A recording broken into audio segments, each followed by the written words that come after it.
Fala galera, bom dia, boa tarde, boa noite.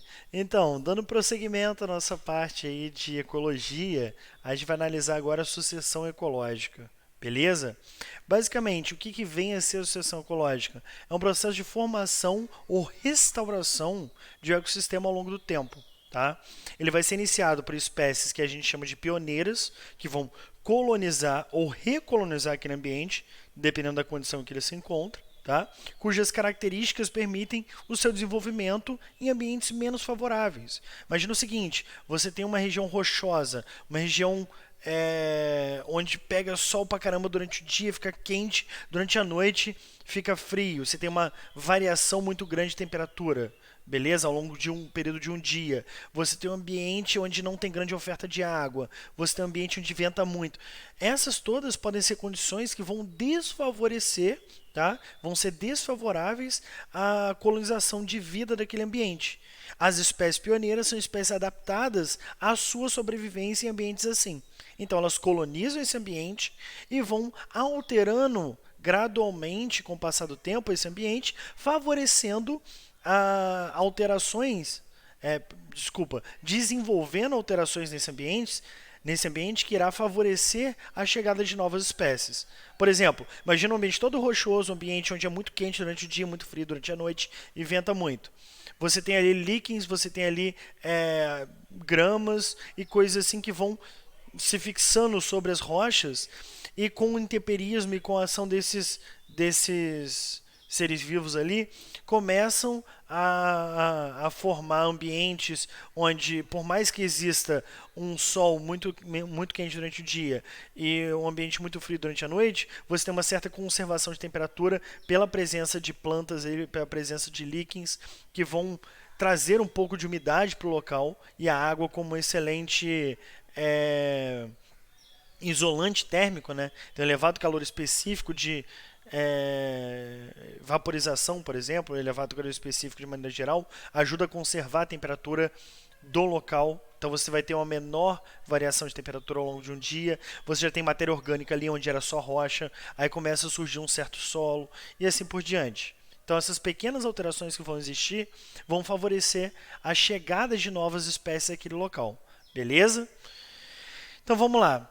A gente tem normalmente seres autótrofos, tá? Com um ciclo de vida curto, uma prole numerosa e um sistema de absorção de água eficiente. Normalmente vão ser essas características de seres considerados pioneiros, tá? Nicolas, sempre, todos, todas essas características? Óbvio que não, gente. Normalmente. Porque normalmente vai variar de ambiente para ambiente. Se eu estou falando, por exemplo, da Antártida, eu não tenho ali a falta da água. Existe água ali, só que a água está congelada. Então a adaptação necessária para colonizar aquele ambiente é uma adaptação diferente. Se eu estou falando, por exemplo, do Saara, o Saara realmente é um ambiente onde você vai ter uma deficiência de água se você não estiver próximo, por exemplo, a um oásis ou coisa assim. Ah, Nicolas, prole numerosa. Você vai ter grama dando muitos filhotes? Então, vai depender da espécie, novamente. Prole numerosa pode ser, por exemplo, no caso de alguns insetos que são pioneiros em alguns locais. Tá? Obviamente, o inseto pioneiro em um local, ele vai vir após as plantas pioneiras, tá? Porque eles precisam se alimentar de alguma coisa. Tranquilo isso? Qualquer dúvida, entre em contato. Então vamos lá. Como é que funciona isso? A presença de espécies pioneiras vão modificando os fatores abióticos, tá, desse ecossistema. Fatores que a gente chama de ambientais. Por exemplo, você tem um solo, imagina um terreno baldio, só solo, só terra, não tem mais nada.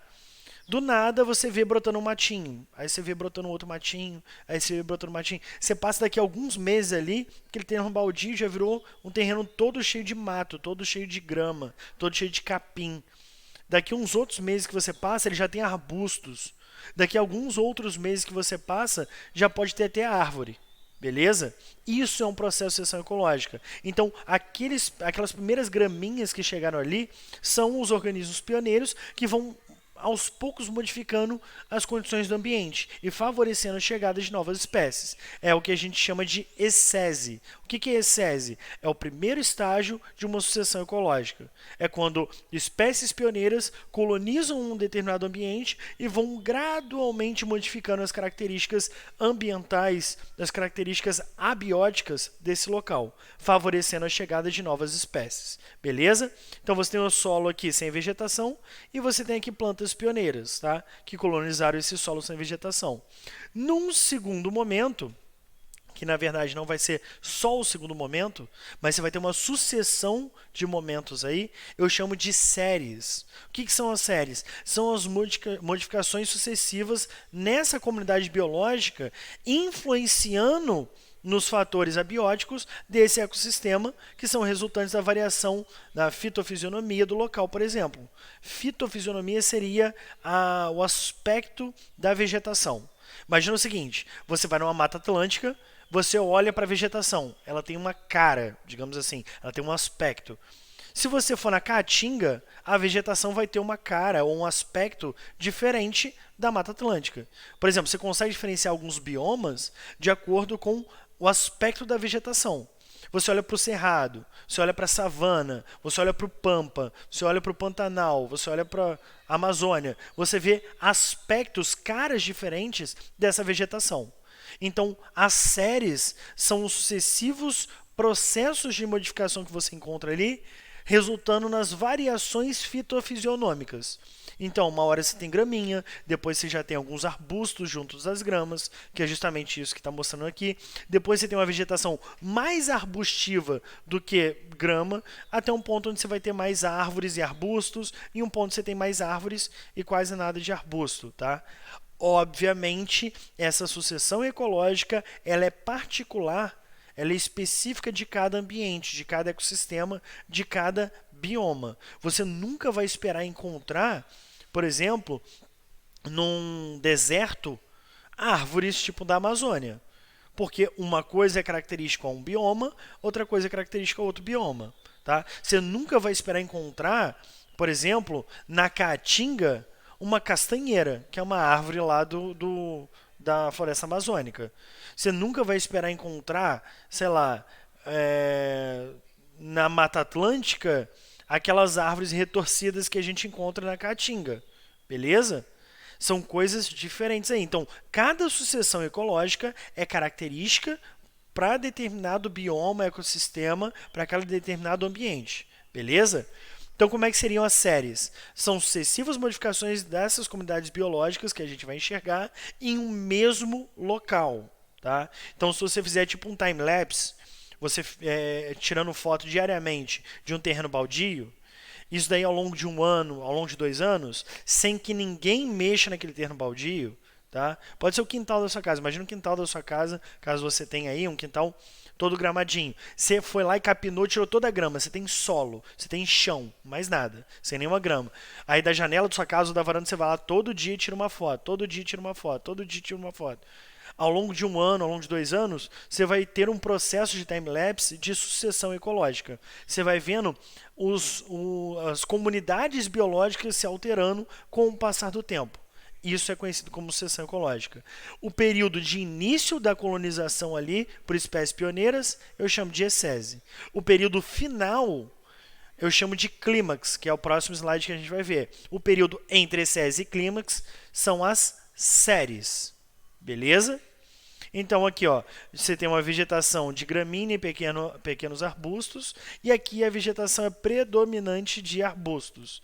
E aí, o que eu falei para vocês, é uma comunidade clímax. O que vem a ser essa comunidade clímax? Ela apresenta a maior biodiversidade comportada para aquele ecossistema. Tá?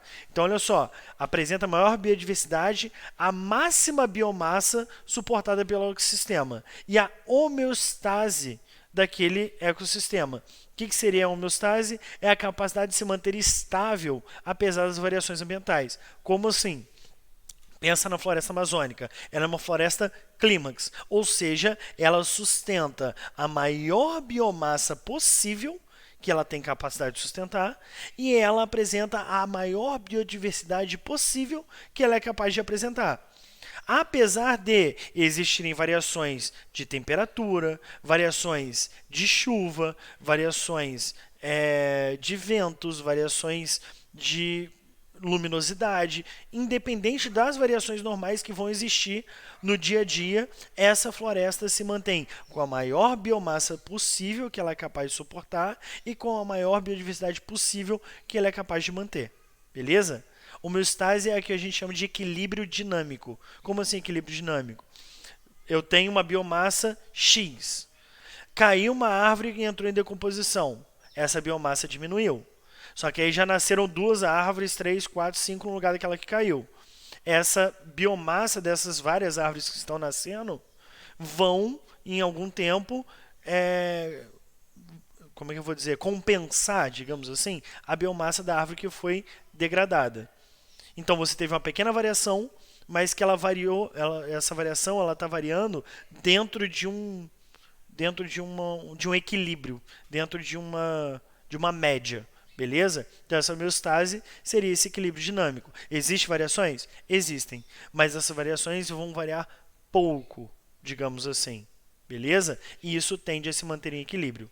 Por isso que eu chamo de clímax, tá? Aqui eu tenho uma floresta intermediária com algumas árvores, alguns arbustos e algumas gramíneas. Aqui eu já tenho uma floresta semelhante à original. O que seria semelhante à original? É porque essas imagens que eu peguei referente a um processo de sucessão ecológica secundária. O que isso quer dizer? Eu impactei sobre uma área que já existia uma floresta clímax, eu desmatei aquilo. Por exemplo, eu sou um grande pecuarista, um grande agricultor. Eu fui lá na floresta amazônica e comecei a desmatar tudo para criar gado, para plantar soja ou coisas do tipo. Com o passar do tempo, o governo descobriu isso, eu fui multado, eu fui preso, estou respondendo por isso agora, e aquele terreno foi abandonado. Ou seja, ele foi deixado para que a natureza voltasse a agir normalmente sobre ele. O que acontece? Você vai retomar o processo de sucessão ecológica ali. O que acontece então é ecese, caso não tenha nada de vida ali, séries sucessivas até o clímax. E a floresta vai ser semelhante à original. Eu vou falar em sucessão ecológica primária e secundária e falar as diferenças para vocês. Beleza? Mas um exemplo que eu queria dar antes disso é do Parque Atalaia. Tá? Ali na região serrana de Macaé, quando você sai de Macaé e vai em direção ali, Óleo, Trapiche, Glicério, essa região, ali quando você vai para Areias Brancas, tá? Nessa região, indo para Areias Brancas, você encontra o que é chamado de Parque, eu não lembro, eu acho que é Parque Municipal Natural da Atalaia, é uma coisa assim, Parque Atalaia. Esse parque lá no passado era uma fazenda, que era a Fazenda Atalaia, e era uma fazenda de plantação de café. E a nascente que existe na fazenda era a nascente que alimentava de água potável a boa parte da região urbana de Macaé. Como lá no passado, quando era uma vila pesqueira, Macaé era muito pequeno, essa nascente era suficiente para alimentar de água potável essa região urbana. Tá? Então, existia um movimento parte do município de Macaé para desapropriar essa fazenda e tornar essa fazenda uma área de preservação ambiental, para preservar essa nascente. Hoje em dia, essa nascente ela só consegue suprir a quantidade de água potável dos bairros mais próximos ali, tipo Vilagem da Serra e Vilagem do Horto. Tá? Hoje em dia eu nem sei se ainda continua dessa maneira, mas até um tempo atrás era isso. Beleza? Mas depois é aberta a visitação essa área de proteção ambiental. Se vocês tiverem interesse em conhecer, é bem maneiro. E eles falam sobre essa história da fazenda Atalaia enquanto uma fazenda de café e depois foi se tornando uma área de preservação ambiental. É bem legal, você faz umas trilhas lá também. Foi só um parênteses aí, tá, gente? Continuando então. Basicamente, nessa nossa sucessão ecológica, o que acontece? Eu tenho um substrato aberto, que seria aquele solo exposto, aquele solo nu, sem nenhum tipo de vegetação. Tá?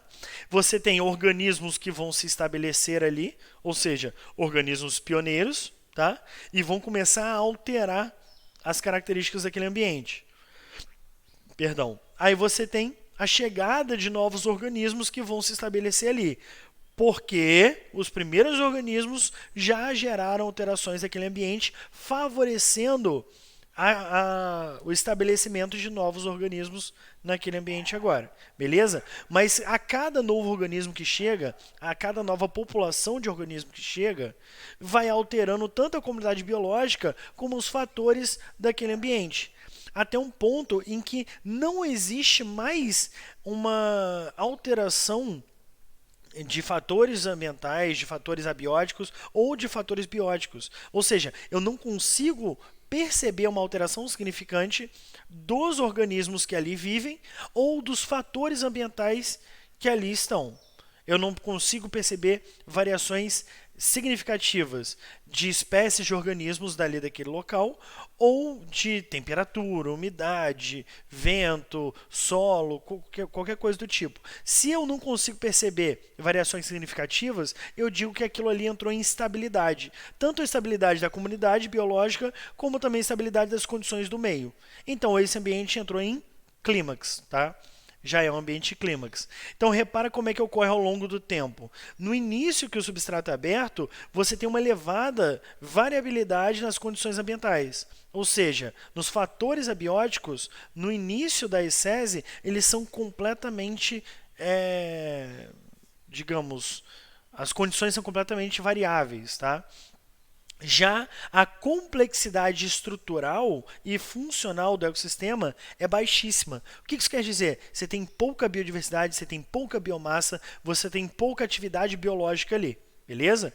Conforme essa colonização vem a ocorrer, tá, das espécies pioneiras, e essas modificações e alterações nas condições ambientais vão ocorrendo, você vai diminuindo a variabilidade das condições ambientais e vai mantendo aquilo dentro de um padrão, dentro de um equilíbrio. E, ao mesmo tempo, você vai aumentando a complexidade estrutural e funcional do ecossistema. Como assim? Se você analisar, por exemplo, a complexidade de um ambiente tipo pampa, em termos de cadeia alimentar, em termos de sucessão ecológica, em termos de biodiversidade, em termos desses equilíbrios dinâmicos, ele vai ter uma complexidade funcional e estrutural muito menor do que, por exemplo, a floresta amazônica. Por quê? A floresta amazônica, se você analisar, ela sustenta a maior biodiversidade do planeta. E ela tem uma biomassa absurdamente grande. Tá? Se você analisar, por exemplo, a floresta amazônica, ela é classificada como 3 áreas diferentes. Áreas de terra firme, de mata seca, áreas de igapó, tá? Que é mata alagada, que o pessoal chama de várzea também, e você tem áreas de várzea, né, de mata alagada temporária, metade do ano fica alagada, metade do ano não alagada, e áreas de igapó, que são áreas de mata completamente alagadas. Você já tem 3 aspectos da própria floresta completamente diferentes. Tá? Aí, se você analisar na parte de terra firme, você tem estratos vegetativos. Então, você olha, por exemplo, arbustos de pequeno porte, arbustos de médio porte, plantas que são árvores, por exemplo, de pequeno porte, árvores de médio porte e árvores de grande porte. Então, você tem estratos vegetativos ao longo daquela floresta. Aí você tem ali plantas epífitas, que são plantas que ficam sobre outras plantas. Você tem cipós, você tem várias variações de seres vivos, de condições ambientais, isso dentro de um próprio ecossistema, de uma mesma floresta. Beleza? Então, quando eu falo de complexidade estrutural e funcional do ecossistema, eu estou analisando aquele ecossistema. Tá? De cada ecossistema, de cada bioma, cada local vai ter uma complexidade estrutural e funcional diferente no seu clímax e ao longo dessa sucessão ecológica. Tranquilo? Então vamos lá. Essa sucessão de etapas, ecese, série e clímax, ocorrerá tanto em matas primárias como também em matas secundárias. Foi aquilo que eu falei para vocês. Uma coisa é chamada de sucessão ecológica primária, outra coisa é chamada de sucessão ecológica secundária. A sucessão ecológica primária ela vai ocorrer em ambientes, em locais que são recém-formados ou em locais onde a vida foi completamente extinta. Por exemplo, imagina o Havaí, lá no início dos tempos, tá? Começou a formar o planeta, beleza, começou a formar os continentes, Pangeia se separou e você tem os continentes como a gente conhece hoje. O Havaí, o arquipélago ali do Havaí, dessas ilhas do Havaí, eles foram formados por atividade vulcânica. Existiam vulcões submersos do oceano que começaram a expelir lava, lava, lava, lava, e a lava é tipo a rocha no estado líquido. Essa rocha começou em contato com a água a resfriar e formar uma região rochosa. E foi acumulando, acumulando, acumulando, acumulando, até que aquilo ali começou a sair para fora da água. Tá? Conforme o vulcão liberava lava, essa lava secava, liberava lava, essa lava secava e essa lava resfriava, foi formando as ilhas do arquipélago que a gente conhece como Havaí. Beleza? E nesse primeiro momento não existia vida ali. Tá? A vida colonizou aquele ambiente. Tá? Isso daí é uma sucessão ecológica primária. Numa outra condição, por exemplo, onde você tem uma ilha vulcânica também, que são os exemplos mais fáceis da gente conseguir assimilar e visualizar. Você tem uma ilha vulcânica onde o vulcão entrou em erupção e a lava recobriu a ilha inteira. Matou toda a vegetação, todos os animais, tudo que existia ali. E pronto, ele parou a sua atividade vulcânica. O que acontece? Com o tempo vai existir uma retomada da vegetação e da fauna daquele local. Aí é uma sucessão ecológica primária. Se o ambiente é recém-formado ou se não existe vida completamente naquele ambiente, começou um processo de colonização, sucessão ecológica primária.